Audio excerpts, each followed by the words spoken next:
भारत में जब सामाजिक सुधार की बात होती है तो अधिकतर हाल के इतिहास से नामों का जिक्र करा जाता है। लेकिन एक बड़ा नाम जो ज्यादातर लोग नहीं याद करते हैं, बसवा का। बसवा या बसवन्ना 12वीं शताब्दी के विचारक और लिंगायत मूवमेंट के प्रमुख संत थे।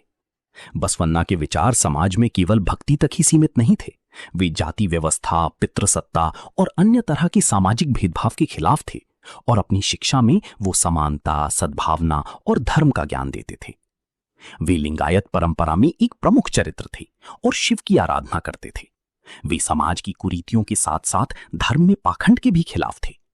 उनकी समाज सुधार के विचारों का सबसे प्रमुख उदाहरण मिलता है उनके कराए गए अंतरजातीय विवाह से, जब उन्होंने एक शूद्र लड़की और ब्राह्मण लड़की की शादी करवाई थी।